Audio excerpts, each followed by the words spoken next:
always sort of shocked when people say what an original idea Monsters, Inc. is.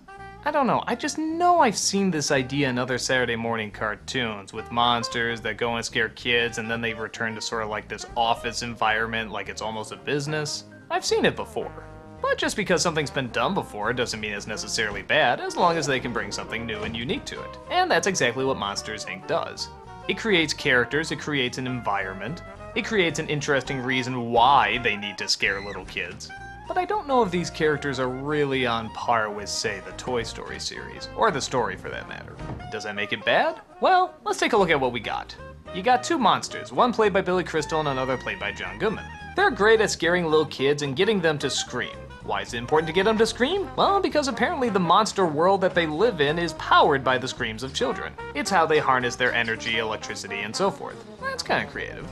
They're in competition with another monster played by Steve Buscemi, who's constantly trying to beat the record for the most scares, but is constantly broken by our two heroes. The catch though? They're convinced that kids are unbelievably contagious. They think that they spread disease and just touching them can destroy you for life. So it's probably not the best that a little girl has snuck into the monster world and is totally driving our two heroes crazy. The irony, of course, is that two grotesque monsters are absolutely terrified of a cute, innocent little girl. Things get even more crazy when the monsters actually start to like the little girl, but discover that she actually may be part of a giant conspiracy. There's a plot to use the children to fuel this giant machine that can suck the life out of them, or at least turn them white or something. I'm not really sure what it does, but apparently it makes even more energy, and I'm not really sure if it kills them or what, or even what it's doing, but ooh, it sounds evil.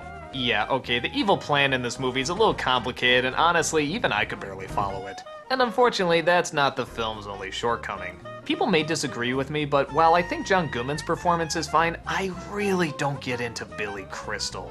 Maybe it's a little too old school, a little too vaudeville, a little too playing to the audience. I don't know, just something about the delivery does not satisfy me.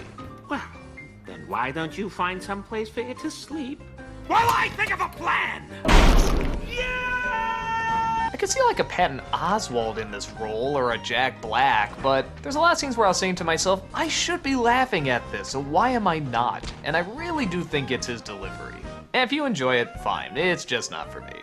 The villains are unbelievably weak too. I won't give away who they all are, but let's just say it's kind of friggin' obvious. And if you're gonna do a villain in a movie, make them good villains. I mean, the designs are kind of fun, but the characters are so bland and so forgettable. Why couldn't you make them funny too? Or if you're gonna make them evil, make them really evil. Make them diabolical. Go Frollo on our asses. Just really, really have fun with it. The plot, like I said, while a good setup, gets a little too complicated, I think even for kids to follow. I mean, they can get through it okay, but the specifics are kind of odd. And the hero's journeys aren't really that much either, at least again from the Billy Crystal standpoint. I don't really care how his relationship with his girlfriend goes, I don't really care how his connection with his job goes, I don't even really care how his relationship with his best friend goes.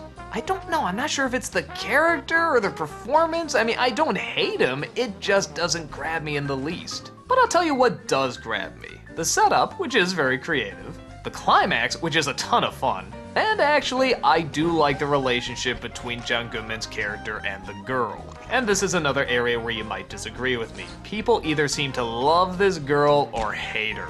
And I can see both sides of the argument. I mean, on the one hand, yeah, she's kind of annoying. She barely forms words. She just sort of giggles, and it's almost kind of pandering to the little kids. Oh, isn't that funny? She's laughing, she's spitting, going tee hee hee. I mean, I can see that side.